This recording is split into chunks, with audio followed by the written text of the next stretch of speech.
sejauh ini apa yang sudah dilakukan untuk menangkal hoax itu sendiri? Tujuannya dari Mavindo itu sendiri adalah untuk menangkal hoax, itu yang pertama. Karena kita tahu di era perkembangan teknologi komunikasi ini kan kita tuh sebenarnya diterpa namanya informasi, bahkan kita disebut tuh seperti tsunami informasi gitu ya. Apa Mas, misalnya program-programnya atau yang gerakan yang sudah dilakukan apa saja? Nalar. Tular nalar adalah kegiatan bagaimana kita memberi sebuah pemahaman terhadap lansia.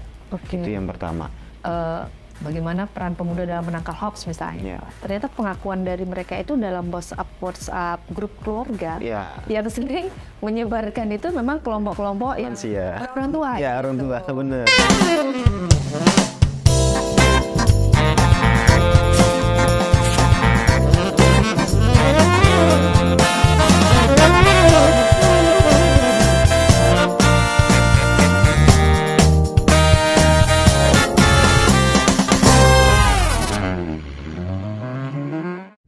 Assalamualaikum warahmatullahi wabarakatuh. Selamat malam, salam sejahtera untuk kita semua. Om Swastiastu, Namo Buddhaya, Shalom, Shalom kebajikan. Sobat Busam ID, kembali lagi bersama saya Tri Wahyuni akan mengawal program Tea Time selama 30 menit ke depan. Dan seperti biasa, Tea Time ini merupakan garapan Dinas Komunikasi dan Informatika Provinsi Kalimantan Timur bekerja sama dengan Busam ID. Dan malam ini di Busam ID telah hadir seorang narasumber, saya bilang anak muda. Beliau adalah Mas Johantan Alvando. Ya, benar. Selamat malam Mas Johantan. Malam Mbak. Apa kabar? Baik, alhamdulillah. Lancar puasanya? Lancar. Sudah taruh di mana nih tadi? Sudah. Mas Jo, saya panggil Mas Johan ya. Mas Jo. Ya, Mas Johan ini merupakan dosen Prodi Ilmu Komunikasi Universitas Mula Warman, sekaligus sebagai pengurus Masyarakat Anti Fitnah Indonesia atau disingkat Mavindo Kaltim. Nah, ini makanan apa sih Mavindo ini, nanti biar beliau sendiri yang menjelaskan, karena tergolong organisasi yang boleh dibilang agak baru di Samarinda, di mana walaupun organisasi ini sudah berdiri sejak 2016 gitu ya, cuma baru masuk di Samarinda dari tahun 2022 lalu. Nah, mungkin Mas Johan bisa sedikit dijelaskan, karena kalau Mavindo ini Masyarakat Anti Fitnah Indonesia dan erat kaitannya dengan pejuang pemberantas virus hoax ya, bisa kita bilang begitu. Nah, mungkin bisa dijelaskan ke Sobat Busam ID di sini tentang kiprah Mavindo ini seperti apa, dan sejauh ini apa yang sudah dilakukan untuk menangkal hoax itu sendiri. Jadi Mavindo itu dibentuk di tahun 2016 di Mavindo Pusat, dan baru lahirnya di tahun 2002 untuk Mavindo Samarinda ya. Nah, tujuannya dari Mavindo itu sendiri adalah untuk menangkal hoax, itu yang pertama. Karena kita tahu di era perkembangan teknologi komunikasi ini kan kita tuh sebenarnya diterpa namanya informasi, bahkan kita disebut tuh seperti tsunami informasi gitu ya. Informasi yang benar atau salah itu banyak sekali. Nah, di sini tugas Mavindo adalah bagaimana caranya untuk mengcounter informasi salah yang ada di dunia digital. Jadi khususnya kayak meski di internet, kayak di media sosial atau di pemberitaan, itu banyak kita bakal mencari fakta yang benar bagaimana untuk disajikan kembali ke publik. Kalau grand design yang dimiliki Mavindo sendiri apa Mas? Misalnya program-programnya atau yang gerakan yang sudah dilakukan apa saja? Mavindo ya? Iya. Gerakan yang kita bangun saat ini yang lagi aktif di Samarinda yaitu ada namanya Tular Nalar. Tular Nalar adalah kegiatan bagaimana kita memberi sebuah pemahaman terhadap lansia. Itu yang pertama. Bagaimana mereka bisa tahu sih yang mana yang informasi bohong, mana informasi benar. Di situ kita bakal membuat sebuah workshop. Sudah dilakukan? Sudah dilakukan, sudah 2 kali, mungkin mau jalan ketiga kali. Di Samarinda? Samarinda. Kemarin kami di Kelurahan Sidodamai, untuk lansia Sidodamai, kita bikin workshop, khusus lansia? Khusus lansia. Jadi ada FGD-nya, jadi kita memberi edukasi, membedakan bagaimana cara melihat berita asli yang benar, atau berita yang benar-benar dimanipulasi. Sedikit saya potong sebelum lanjut. Kalau dari pencegahan ya. Ini bisa masuk dibilang pencegahan ya, Mas. Mitigasinya. Mitigasi. Jadi ini kalau dari sisi lansia, apa yang menarik di situ kira-kira temuan apa setelah dari Mavindo sendiri melakukan sosialisasi kepada lansia ini? Apakah memang mereka ini rentan gitu terpapar virus hoax ini gitu, atau sebaliknya lebih teliti atau seperti apa? Mereka cenderung lebih rentan. Yang pertama mungkin mereka belum paham namanya literasi digital tadi. Contoh, misal mereka tuh mudah terpercaya dengan dapat WhatsApp yang nomor tidak dikenal, yang tiba-tiba ada yang mengatasnamakan rumah sakit gitu, misalnya anaknya kecelakaan, mereka sampai berani untuk mentransfer hal tersebut, dan itu terjadi ternyata. Dan mereka transfer. Nah, ini kan berarti bentuk literasi digital masih kurang. Atau hadiah-hadiah. Hadiah-hadiah. Nah, dan itu sering sekali mereka terpapar hal seperti itu dan mudah percaya. Nah, makanya kami memfokuskan bagaimana program Tular Nalar ini bisa gencar di Samarinda khususnya dan Kaltim gitu ya, agar bisa lansia-lansia kita nih melek digital ya. Jadi jangan mudah terpercaya dengan hal-hal yang seperti itu. Betul. Karena memang kalau dari pengakuan anak-anak muda ya, baik itu generasi Z maupun milenial lah gitu. Beberapa kali kita juga melakukan sosialisasi kepada mereka terkait bagaimana peran pemuda dalam menangkal hoax misalnya. Ternyata pengakuan dari mereka itu dalam WhatsApp grup keluarga yang sering menyebarkan itu memang kelompok-kelompok yang orang tua. Ya, orang tua, benar. Oke, jadi ini tantangan sendiri ya. Jadi pas kami selaku melakukan kegiatan ada forum kecil FGD, mereka baru sadar, oh ini ternyata penipuan, kan penipuan juga termasuk hoax juga ya, gitu ya. Jadi baik itu penipuan berupa informasi atau berupa hal yang lain, kayak misalnya tentang dapat hadiah, itu sering terjadi di lansia. Atau anaknya kecelakaan, itu sering terjadi. Sama yang baru-baru ini aja tuh yang kayak undangan, nyebaran undangan, baru ada bentuk APK, mereka nggak sengaja buka, terinstal, rekeningnya dikuras. Itu yang terjadi. Betul. Nah, kalau kita berbicara lansia dan hoax, ya kita mungkin masih bisa bisa agak memahami lah dari nalar kita gitu, mungkin ketinggalan informasi atau seperti apa. Tapi gini Mas, kita tidak menutup fakta bahwa banyak pelaku penyebar hoax ini juga dari kalangan pendidik gitu, baik dosen maupun guru gitu. Bahkan ada kejadian-kejadian yang sudah lampau itu mereka sampai diproses secara hukum gitu ya. Ada dosen, ada guru gitu. Termasuk juga hoax science. Nah, hoax tentang sains gitu di dunia pendidikan. Ini kan juga sangat rentan, apalagi kalau dari kacamata Mas Johan sebagai pendidik ya. Sejauh apa sih sebenarnya kondisi, ya kita berbicara di lingkungan Mas Johan aja deh gitu dulu. Kondisi dari pendidik sendiri ini kok bisa ada fenomena seperti itu gitu, bahwa ternyata memang hoax itu penyebar hoax itu nggak pandang bulu, mereka yang percaya sains sekalipun menyebarkan juga gitu. Gimana nih Mas Johan? Oke, jadi kita tidak memungkiri bahwasanya semua kalangan tuh bisa terpapar gitu ya, mau baik itu pendidik, bahkan pemerintah pun juga ada juga gitu kan ya. Jadi kalau melihat fenomena ini ya mau gimana lagi, kita harus bisa sadar dulu terkait tentang literasi tadi, bagaimana menanggapi terkait tentang berita tersebut gitu ya. Misalnya kalau ada berita, kita jangan dulu sebarkan, cek dulu bener nggak gitu ya.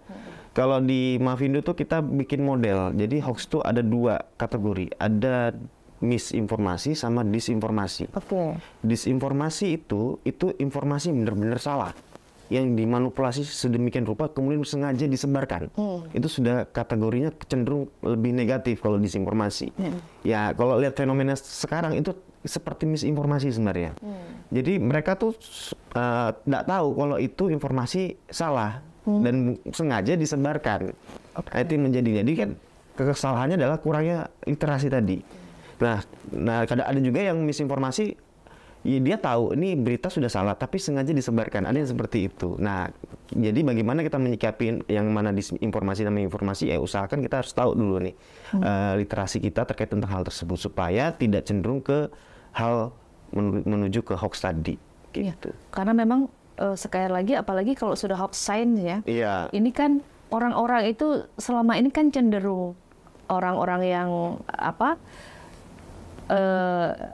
hidup di lingkungan sains sendiri pasti percaya itu sains itu gitu. Iya. Nah, tapi kalau akhirnya sains itu menjadi hoax, apalagi kemarin waktu COVID ya, COVID itu kan sangat banyak hoax, banget, gitu, ya. hoax kesehatan ya. Benar. Nah, ini mungkin sejauh ini kalau ingin saya tahu, Mavindo sendiri selain melakukan sosialisasi pencegahan, apakah sudah pernah melakukan semacam riset atau penelitian gitu, yang akhirnya sampai membuahkan pada sebuah apa namanya Buku gitu ya. Iya, buku ataupun rekomendasi gitu. Ada, kami ada dari litbang kami penelitian dan pengembangan SDM segala macam itu kita memfokuskan merangkum bagaimana melihat fenomena terjadi kemudian kita jadikan buku. Itu juga bekerja sama dengan AJI juga. Apa yang sudah pernah diterbitkan ini, Mas? Terkait tentang literasi digital, itu yang pertama, buku literasi digital, kemudian cara mencegah hoax dan sebagainya. Banyak kami juga bekerja bermitra juga dengan Kominfo RI, dengan AJI juga untuk itu tadi kita sinergi dalam memberantas hoax ini tadi. Iya. Ya. Jadi outputnya banyak sih, ada berupa jurnal, kemudian ada berupa buku gitu ya. Karena di Mavindo itu sendiri juga bermacam-macam. Ada dari akademisi, ada dari pemerintahan, ada dari community, mahasiswa. Jadi beragam lah. Tujuannya tadi sih untuk menangkal tadi ya outputnya banyak juga gitu ya. Dan kita juga berfokus juga di website itu membuat sebuah bilik aduan ya atau ingin ngecek fakta apakah isu tersebut hoax atau benar, itu ada namanya Kalimasada. Kalimasada. Kalimasada itu adalah merupakan chatbot dari WA gitu ya. Jadi tinggal masuk save nomor HP-nya Kalimasada, kita chatting, cek fakta gitu, nanti muncul tuh fiturnya, kita tinggal pilih. Misalnya satu cek fakta terbaru, nanti muncul semua itu. Gitu memudahkan kita untuk ngecek fenomena yang terjadi sekarang. Karena kita ada tim khusus yang dimana tim periksa fakta. Tim periksa fakta itu tujuannya adalah misalnya di internet ada isu hoax apa, kita langsung cepat gercep untuk mengklarifikasi isu tersebut. Gitu. Sama ada aplikasi namanya HBT, Hoax Buster Tool. Itu ada di Play Store, itu bisa di-download dan di situ banyak sekali berita-berita hoax yang sudah kami klarifikasi kalau ini beritanya salah, ini benar dan sebagainya. Gitu. Baik, mungkin untuk mempermudah Sobat Busam ID untuk mempraktekkan bagaimana cara kita mengetahui berita itu benar atau tidak, nanti mungkin bisa dipelajari melalui aplikasi ini. Cara penggunaan aplikasi Hoax Buster Tools.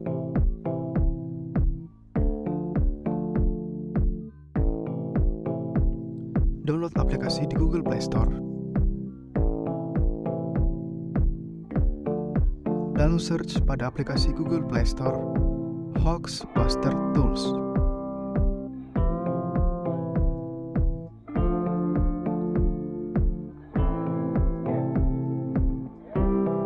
Jika aplikasi Hoax Buster Tools sudah ada, install aplikasi tersebut.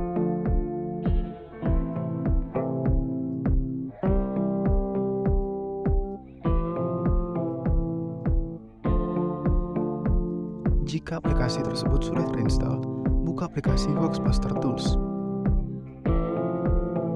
Pilih bahasa Indonesia, lalu klik simpan. Lalu klik mulai mencoba tools. Di sini akan ditampilkan fitur-fitur yang dimiliki oleh Hoax Buster Tools. Terdapat fitur laporan hoax yang memfasilitasi penggunanya untuk melaporkan hoax.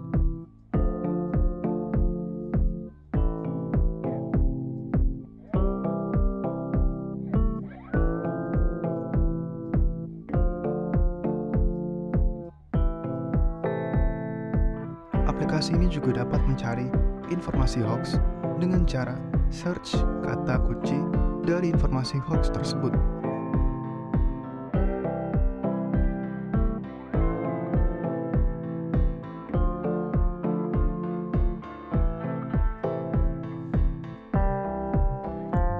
Lalu akan keluar situs-situs yang sudah terpercaya yang akan menjelaskan tentang informasi hoax tersebut.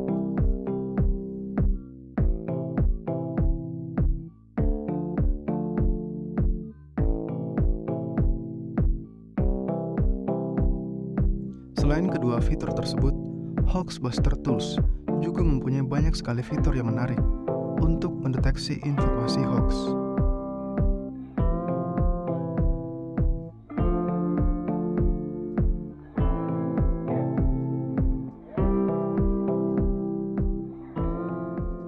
Oke Mas Johan, kita kembali lagi. Tadi kan kita sudah kita sudah bahas terkait bagaimana hoax science, bagaimana seorang pendidik juga bisa menjadi penyebar hoax. Ya. Nah ini kan kita nih sudah mau masuk tahun politik, bukan mau masuk, sebenarnya sudah masuk tahun politik. Atmosfernya juga sudah mulai agak hangat-hangat, agak kenceng gitu ya. Nah ini dan dari hasil riset juga yang pernah saya baca, hoax politik ini menduduki peringkat tertinggi dalam penyebaran hoax di Indonesia ini.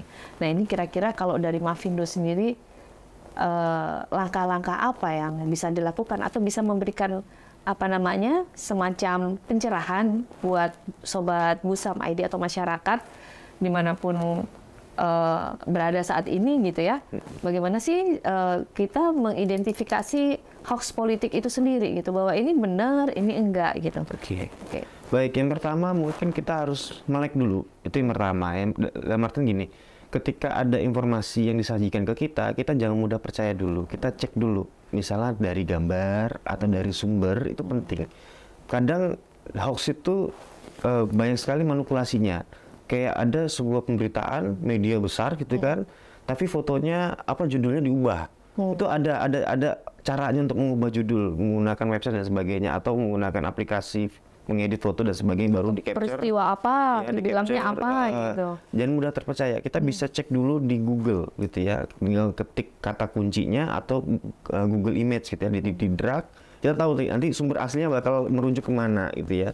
Kalau memang itu indikasi hoax itu biasanya kelihatan dari gambar, dari judul, itu masih lebih cenderung provokatif kalau hoax itu. Nah itu yang kita harus waspadai. Jadi jangan mudah dulu tertelan, apalagi dapat informasinya tuh dari WhatsApp. Biasanya dari WhatsApp ini yang sering muncul hoax itu ya. Kalau kayak di web tuh kayaknya jarang gitu ya. Kalau di WhatsApp tuh sering. Atau media sosial. Media sosial yang populer ya, kayak misalnya Instagram, Facebook, itu sering sekali. Jadi kalau ketika terpapar hal tersebut dan itu berupa capturean, itu harus diwaspadai. Kalau link kan masih aman ya, kita bisa cek link dulu, sumbernya misalnya media kredibel, oke, masih aman. Tapi kalau misalnya dia berupa capturean baru ada seperti status, nah itu perlu diwaspadai dulu, apakah itu benar atau tidak. Kita cek dulu, jangan mudah-mudah kita percaya. Nah ini yang membahayakan. Kalau mudah terpercaya, ini yang bisa terjadi terpapar gitu ya, terkait tentang hoax.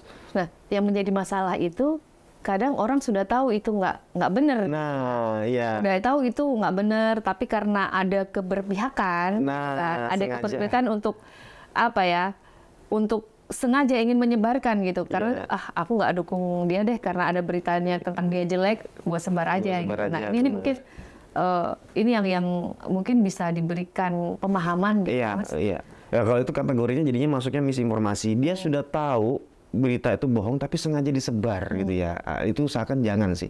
Karena itu sangat berpengaruh juga terkait tentang kita gitu ya. Karena hoax itu sudah ibaratnya sudah nggak baik lah buat kita gitu ya. Karena itu mengancam keutuhan negara juga kan gitu ya, terkait tentang hoax gitu ya. Jadi usahakan ketika lihat itu ya udah, meskipun kita simpatisan A, B, ya usahakan janganlah, kita tetap netral gitu ya. Apalagi menjelang pilpres nanti gitu kan, atau pilkada nanti gitu. Iya, karena kita tahu sendiri bahwa namanya penyebar bohong dan hoax ini kan memang sudah ada sejak zaman Nabi Adam ya. Bener.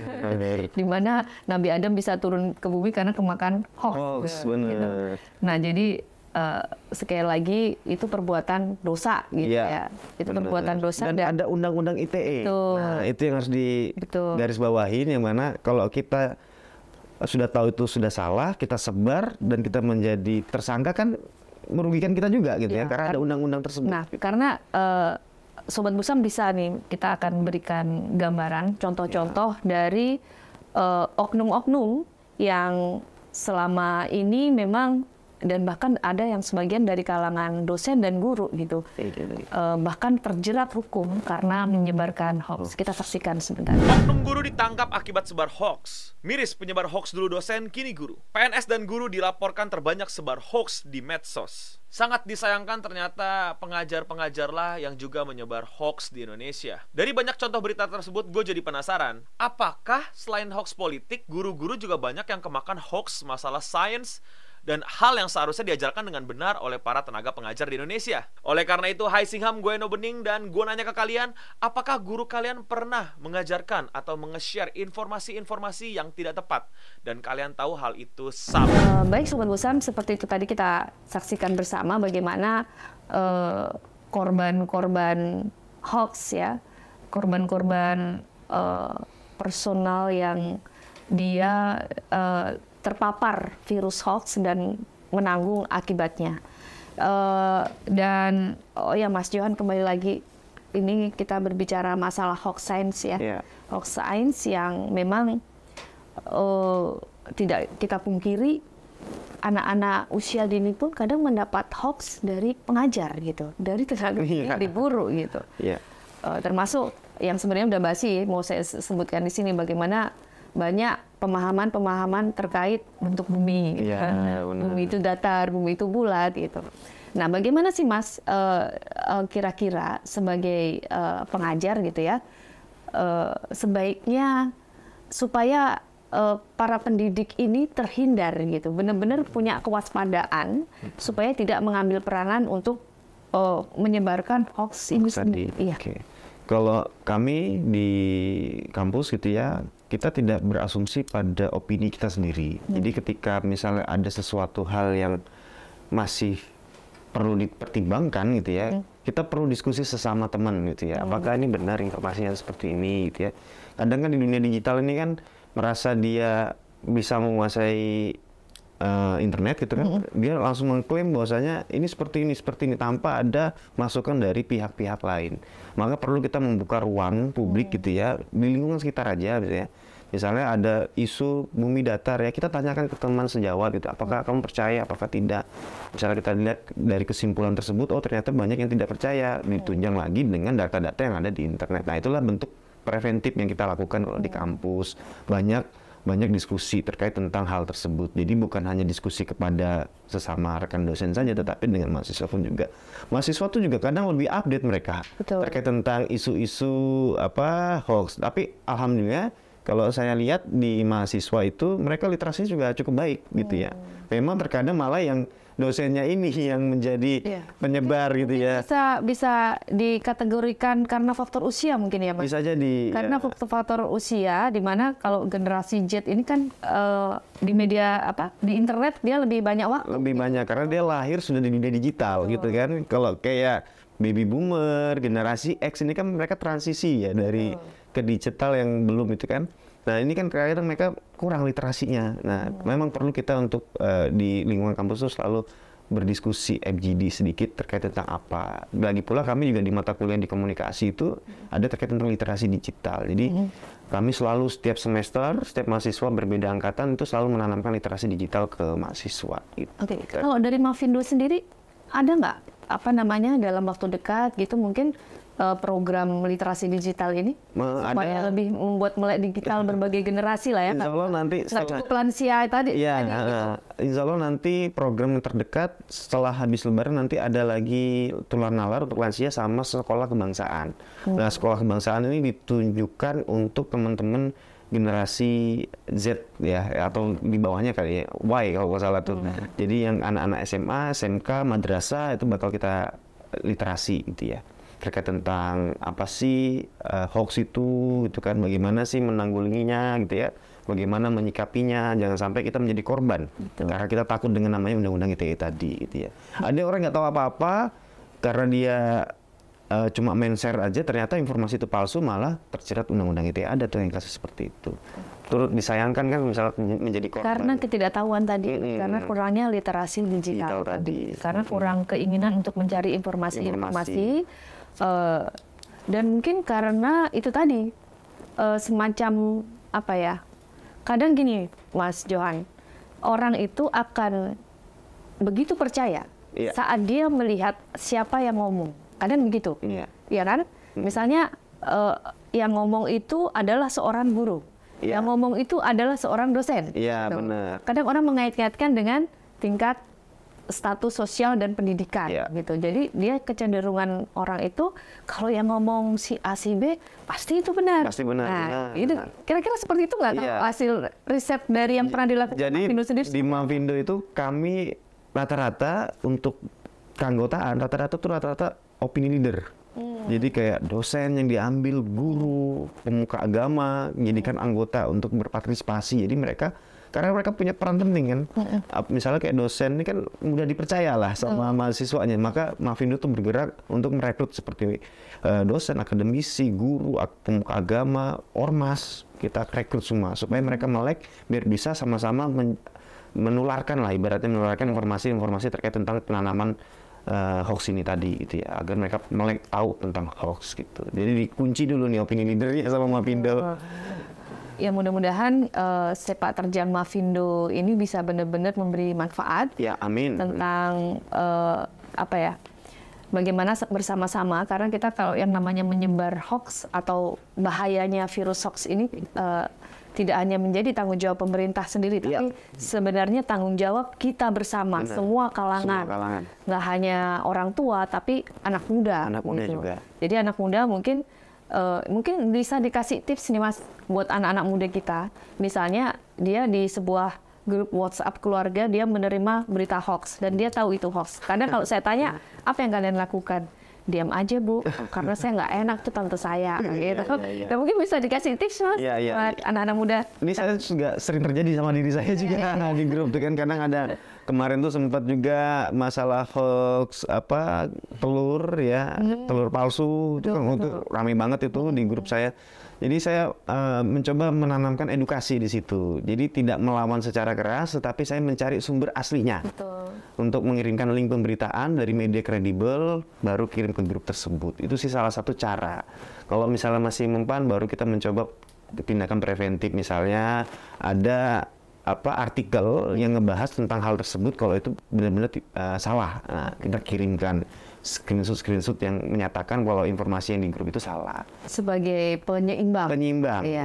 Ada komparasi ya. Iya, siap. Gitu. Baik, Mas Johan, terima kasih banyak Mas Johan. Ini karena waktu sudah lewat dari 30 menit, ini kita ngobrol nggak terasa.